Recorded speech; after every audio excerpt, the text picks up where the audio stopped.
안녕하십니까. 역사진행여행자 CR의 꿈입니다. 그 사이에 제가 좀 많이 아팠습니다. 제법 큰 수술을 받았고 회복하는데도 한 달 이상이 걸렸습니다.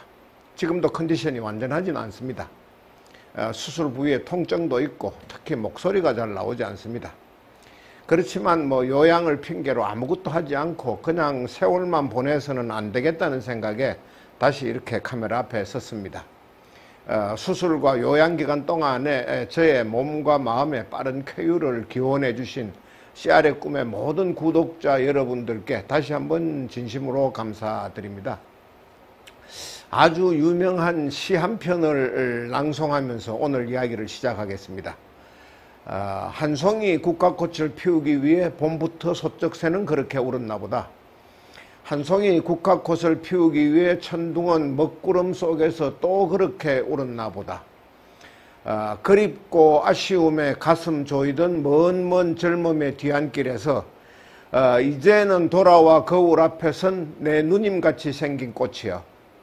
노란 내 꽃잎이 피려고 간밤엔 무서리가 저리 내리고 내게는 잠도 오지 않았나 보다. 한때 한국 사람이 가장 좋아하는 애송시로 꼽혔고 국어 교과서에도 실렸던 시입니다. 이 시를 쓴 사람은 미당 서정주라는 시인이고 제목은 국화엽에서입니다. 서정주 시인은 일제강점기 말기의 여러가지 친일 행적, 또 전두환 전 대통령 찬양시 등의 문제로 구설수에 많이 오르내린 인물입니다. 그렇지만 시의 작품성이란 것만 놓고 보면 20세기 최고의 한국 시인 가운데 한 명이었다는 점에서는 별다른 이견이 없습니다. 시 한 편 더 소개하겠습니다. 저게 저절로 붉어질 리는 없다. 저 안에 태풍 몇 개, 저 안에 천둥 몇 개, 저 안에 벼락 몇 개, 저게 저 혼자 둥그러질 리는 없다. 저 안에 무서리 내리는 몇 밤, 저 안에 땡볕 두어 달, 저 안에 초성달 몇 날이 들어서서 둥글게 만드는 것일 게다. 대추야, 너는 세상과 통하였구나. 이 시는 요즘도 활발하게 활동하고 있는 장석주 시인의 대추 하나리라는 시 전문입니다. 국화엽에서부터 한번 살펴보겠습니다. 국화도 꽃 한 송이 피우기 위해서 별일을 다 겪었습니다. 봄부터 이렇게 소쩍새 우는 것도 지켜봤고 먹구름을 뚫고 천둥 소리도 들었고 꽃망울 위에 밤새 켜켜이 내려 쌓인 무서리도 맞았고 여러 날의 불면도 겪었습니다. 밤새 잠이 오지 않았습니다. 대추 하나의 대추도 마찬가지입니다. 붉고 탐스럽고 둥근 열매 하나 맺으려고 태풍과 천둥, 무서리, 땡볕 등등 온갖 시련을 모두 견뎌내야 했습니다. 국화 한 송이가 탐스럽게 피어나고 대추 하나가 제대로 여물기 위해서도 이 정도의 고통과 노력이 필요한데 하물며 민족이라는 집합체는 어떻겠습니까?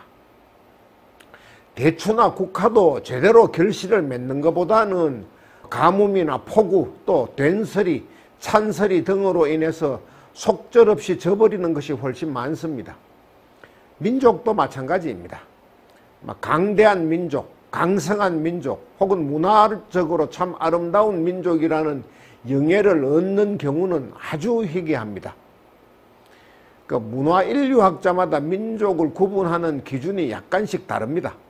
그렇지만 지구에는 최소한 1,000개가 넘는 민족이 존재한다는 데에는 거의 모두 동의합니다. 카프카스 산맥에만 다른 종교를 믿고 다른 언어를 사용하는 민족이 50개 이상 있고 또 파푸아 뉴기니아에는 그 수가 수백 개라고 합니다. 당장 우리 옆의 나라 중국만 봐도 한족을 포함해서 최소한 56개의 민족이 있습니다. 그 부족은 민족보다 또 몇 배나 많습니다. 인도, 아프리카, 아마존에는 꼴짜기마다 다른 부족들이 살고 있습니다. 근데 국가는 아무리 많이 잡아도 250개가 넘지 않습니다. 2020년대 현재 지구상에서 그 국제 표준화 기구 ISO라 그러죠. International Standardization Organization이라는 기구가 있는데 그곳으로부터 공식적인 국가번호, 국가 코드를 부여받은 국가는 240개국입니다. 유엔에 가입되어 있는 나라는 195개국이고 국제올림픽위원회, 그 IOC에 가입된 나라, 국제축구연맹, FIFA에 가입한 국가는 210개국 내외입니다. 그 수천 개의 부족과 민족 가운데 나라를 이룬다는 것이 참 쉽지 않다는 이야기입니다. 하여간 그 많은 부족과 민족, 그 많은 나라들 가운데서 소위 강대국이라고 불릴 만한 나라, 인류사에 기록될 강성한 민족은 손에 꼽을 정도입니다. 근데 이제 우리 민족, 그 한민족도 거의 그러한 민족이 되었고 대한민국이란 나라가 그 반열에 올라서고 있습니다.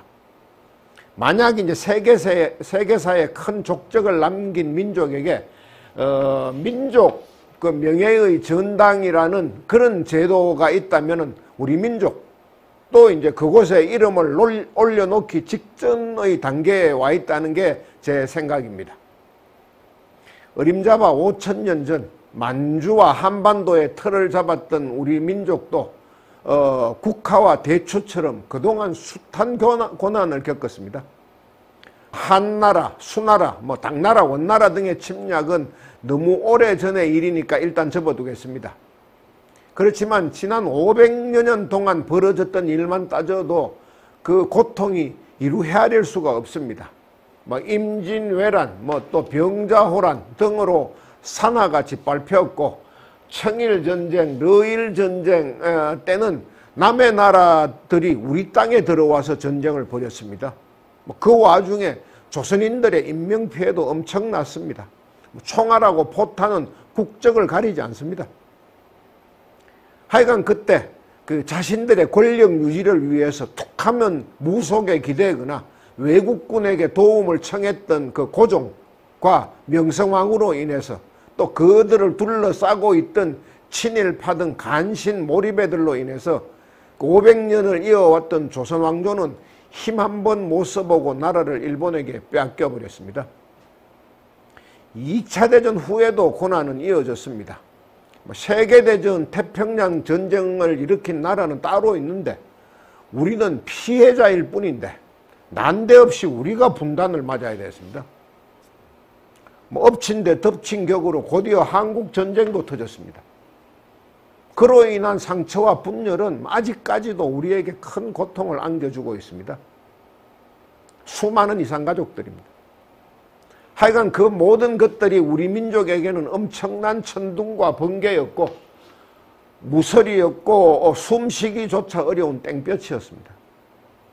근데 이제 우리 민족은 그 길고 힘들었던 고통의 순간을 거의 끝내고 가장 탐스럽고 아름다운 꽃, 가장 실하고 과즙이 풍부한 열매로 결실을 맺기 위해서 마지막 산통을 겪고 있습니다.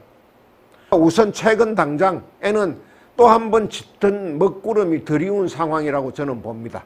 나라가 갈팡질팡하고 있고 국정의 방향키가 고장난 것처럼 보입니다. 여러 가지 면에서 19세기 말의 혼란하고 고종과 명성황후를 연상시키는 그 상황이 연출되고 있습니다. 그래서 당장은 염려스럽기도 하고 또 아차하면은 천길 낭떠러지로 떨어지거나 역사를 수십 년 전으로 되돌리는 사태가 벌어지진 않을까 하는 두려움이 큽니다. 그렇지만은 저는 이제 반만년이라는 그 긴 역사의 관점에서 보면은 지금의 현실은 또 하나의 어떤 반면 교사일 따름이고 이렇게 하면 안 된다는 거. 또 금방 지나갈 일이라고 생각합니다. 무엇보다도 우리 국민과 국가의 힘이 그 구한말 때와는 하늘과 땅의 차이만큼이나 다릅니다. 임진왜란 겪을 때 하고도. 해 뜨기 직전이 가장 어둡다는 그 자연의 신비한 이치, 그것의 다름 아니라고 생각합니다. 그야말로 민족의 명예의 전당에 오르기 전에 겪는 마지막 진통이라고 저는 생각합니다. 하여간 지난 수십 년간 우리 민족이 이룩한 성취는 눈부셨다는 표현만으로는 모자랍니다. 지난 강의에서도 말씀드린 바 있습니다만은 우리는 2차 대전 이후 독립한 신생국가 가운데 유일하게 산업화와 민주화를 함께 이룬 나라가 됐습니다. 또 원조를 받던 나라에서 원조를 주는 나라가 됐고, 지난 2021년에는 유엔이 공식적으로 우리나라를 선진국으로 인정했습니다. 1945년에 유엔이 생긴 이후에 개발도상국의 위치에 있던 나라가 선진국으로 성격한 사례는 대한민국이 유일합니다. 긴 말은 접어두고 제가 유튜브를 쉬었던 지난 2달 사이에만 해도 우리나라가 자체 개발한 우주 발사체 누리호를 성공적으로 우주 궤도에 진입시켰습니다. 달 탐사선 다누리호도 달 궤도를 돌게 만들었습니다. 1950, 60년대에 미국과 러시아가 우주 경쟁을 벌이고 있을 때 우리는 우주 개발은커녕 입에 펄칠하기도 힘든 상황이었습니다. 꿀꿀이 죽을 먹으면서 버틴 세월이었습니다. 그런데 불과 몇십 년 만에 1톤 이상의 실용 위성을 우주 궤도에 안착시키고 달 탐사선마저 띄워 올리는 세계 7대 우주 강국의 반열에 올랐습니다. 그뿐만이 아닙니다. 우리가 만든 무기를 유럽에 수출하는 나라가 되었습니다. K2 전차, K9 자주포, FA-50 공격기, 그러니까 비행기죠. 그걸 폴란드에 한꺼번에 무려 40조 원 어치를 판매하는 엄청난 계약도 체결했습니다. 우리나라는 자세히 뜯어보면 정말 수출 대국입니다. 지난해 2021년 기준으로 무려 세계 6위의 수출국입니다. 반도체, 자동차, 가전제품 등만 많이 파는 게 아닙니다. 오토바이 헬멧에서부터 손톱깎이에 이르기까지, 전기밥솥에서 라면, 김에 이르기까지 수출 세계 1위를 차지하는 품목이 어마어마합니다. 작지만 강한 중소기업들의 활약이 눈부십니다. 복면가왕, 히든싱어, 런닝맨 등 이렇게 방송 프로그램 포맷도 많이 팔고 드라마하고 영화 판매 수익도 세계에서 5손가락 안에 꼽힙니다. 이렇게 해서 돈을 벌고 저렇게 해서도 돈을 법니다. 정말 기적에 가까운 일입니다. 원자재가 거의 없는 입장에서 그렇다고 일본이나 중국 또 영국 등 다른 제국주의 국가들처럼 남의 나라에 가서 노동력이나 원자재를 빼앗아오지도 않고 오로지 우리의 두뇌와 노력으로 이룬 성취입니다. 그게 우리 민족입니다. 저는 그런 성취의 끝에 그 성취를 완결하는 것에 통일이 있다고 생각합니다. 역사에는 이론상으로는 도저히 불가능할 것만 같았던 일이 현실이 되는 경우가 종종 있습니다. 당시 인구가 300만 명도 되지 않았던 몽골족의 원나라는 인류 역사상 최초로 인구 1억 명을 돌파하기도 했던 한족의 송나라를 무너뜨리고 100년 가까이 중원을 지배했습니다. 청나라도 마찬가지입니다. 역시 인구가 150만 정도에 불과했던 그 만주족이 우리가 여진족이라 부르는 민족이죠. 무려 인구 1억이 넘는 한족을 300년 가까이 지배했습니다. 한족 대 몽골족, 한족 대 만주족의 비율이 물리적으로 수십 배입니다. 그리고 미국사 시간에도 말씀드린 바 있지만 미국이 영토를 넓혀간 과정도 이론적으로는 설명이 불가능합니다. 갑자기 나폴레옹이 당시에 미국 국토 전체 넓이와 같았던 미국의 중부, 그 당시에 이름은 루이지애나를 그냥 헐값에 미국에 넘겨줬습니다. 그리고 얼마 후에는 러시아도 알래스카를 미국에 팔았습니다. 미국은 그야말로 손대지 않고 코를 푼 격이고 호박이 넝꿀째 굴러 들어온 셈입니다. 그 원나라와 청나라가 어떻게 중국 대륙을 차지하게 됐는지는 제가 이미 올렸던 중국 문화사 강의 가운데 17편 북방민족 대 한족 편을 보시면 좀 더 자세한 내용을 아실 수 있습니다. 위에 클립을 클릭하시면 그 강의로 바로 가실 수 있습니다.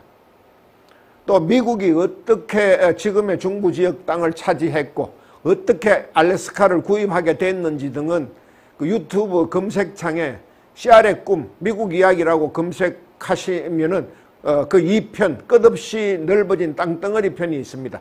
그곳에 자세히 나와 있습니다. 참고하시기 바랍니다. 인류 역사에서 통일과 관련해서는 더 신기한 일도 벌어졌습니다. 영국이 대표적입니다. 영국은 16세기 중반만 해도 별 볼 일 없는 나라였습니다. 해적지를 일삼던 유럽의 변방국가였습니다.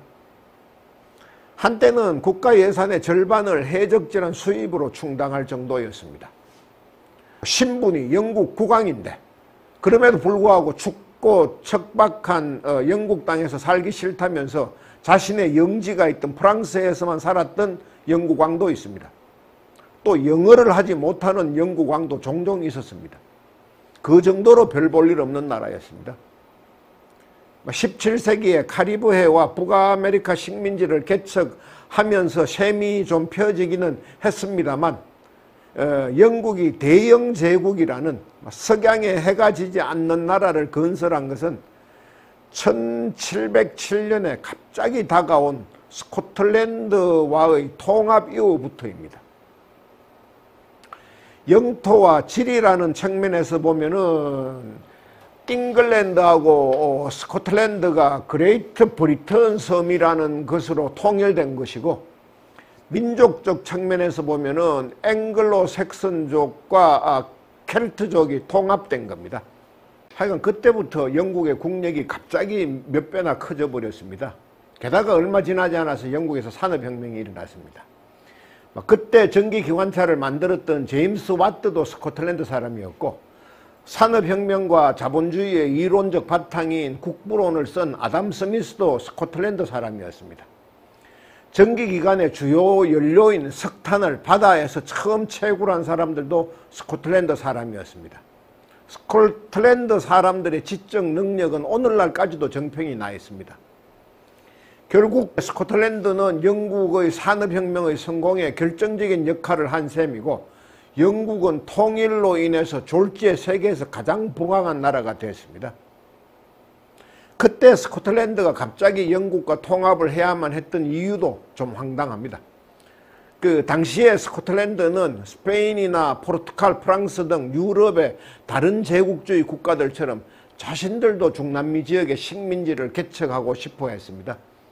그래서 북미와 남미의 한가운데 땅을 골랐습니다.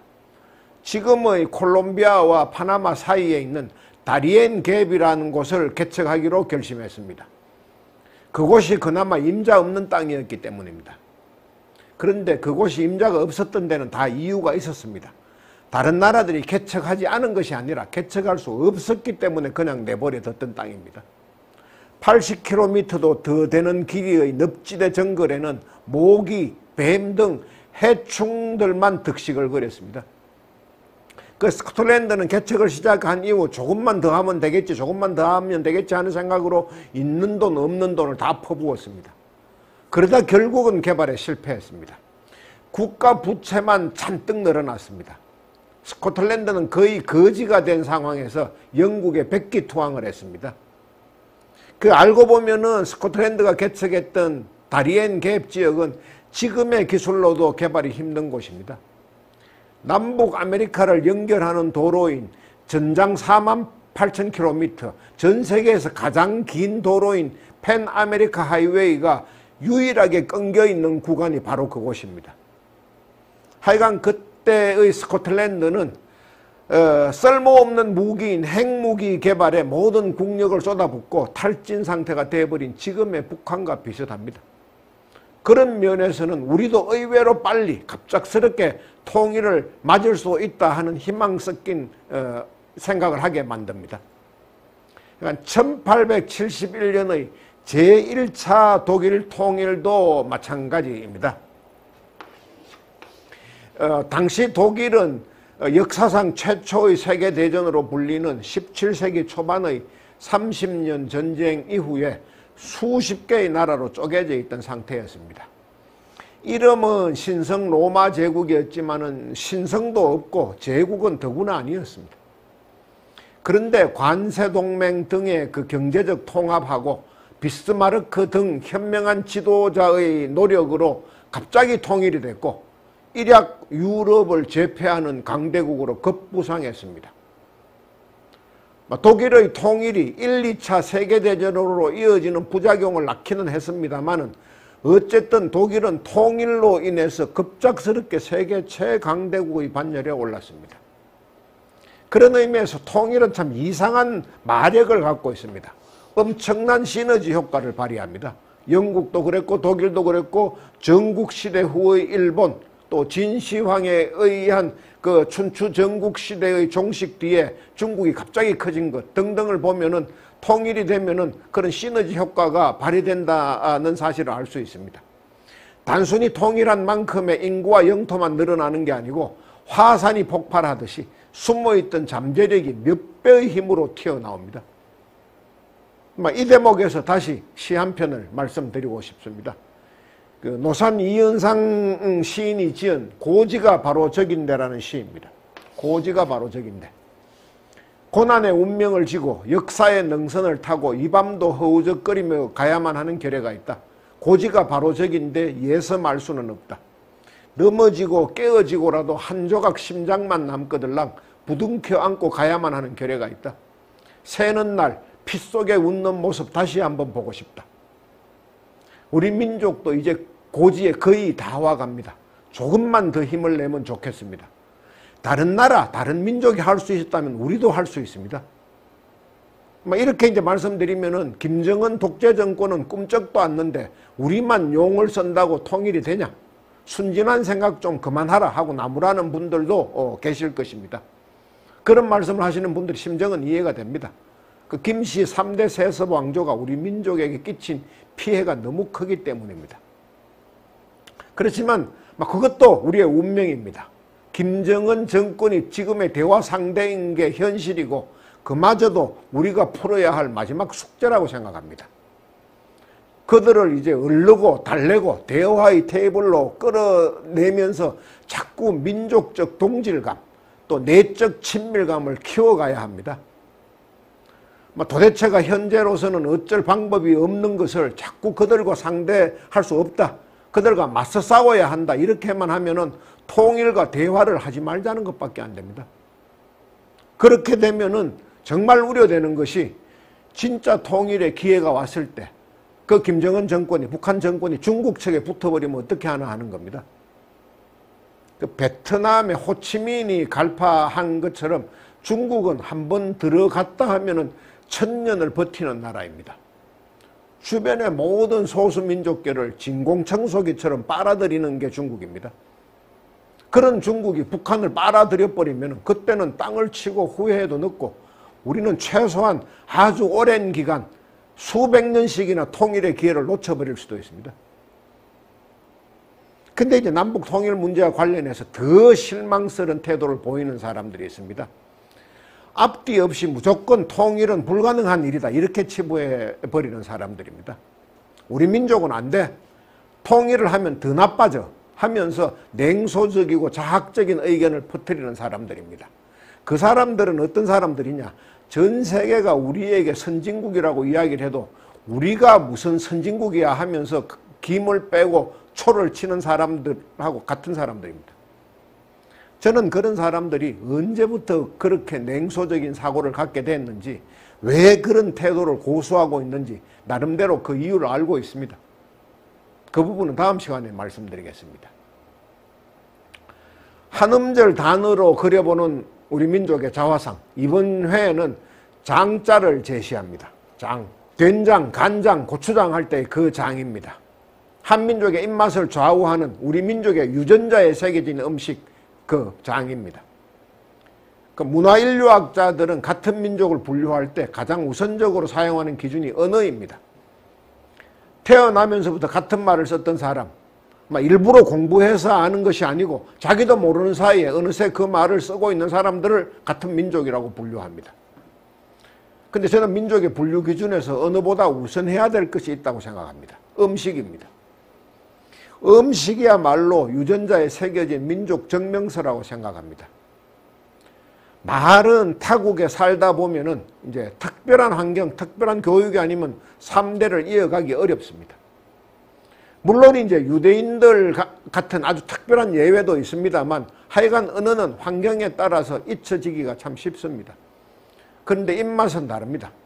여러 가지 이유로 본의 아니게 자기 나라 땅에 살지 않고 세계 각지에 흩어진 사는 사람들, 그것을 디아스포라라고 합니다. 흩어진 사람들. 근데 전 세계에 흩어져 사는 수많은 디아스포라 민족들은 어떻게 하든지 자신들의 고유 음식을 만들어 먹기 위해서 노력합니다. 재료를 구할 수 없으면은 유사한 것이라도 찾아서 만들어 먹습니다. 몸속의 유전자가 그 음식을 요구하기 때문입니다. 한민족도 마찬가지입니다. 한민족은 연해주에서도 된장을 담가 먹고 카자흐스탄에서도 고추장을 담가 먹고 미국과 일본에서도 김치를 담가 먹습니다. 여기서 중요한 것은 그냥 먹는 게 아니고 담가 먹는다 하는 겁니다. 담근다는 것은 발효시키는 것이고 발효는 삭히는 겁니다. 장민족은 발효민족입니다. 원재료를 삭혀서 발효시켜서 제3의 음식으로 재탄생시켜서 먹는다는 겁니다. 한민족은 옛날부터 된장, 고추장, 간장, 김치, 젓갈 등 발효 음식을 만드는 데 천재들이었습니다. 개인 차이는 있겠지만 한민족이라면 대개 삭힌 음식, 발효 음식의 맛을 알고 그 맛에 인이 박혀 있습니다. 어머니 뱃속에서부터 그 입맛에 길들여지기 시작했기 때문입니다. 삭힌 맛을 모르면 초딩 입맛이고 그 맛을 알면 알수록 입맛의 등급은 높아집니다. 고딩 입맛, 대딩 입맛 이렇게 올라갑니다.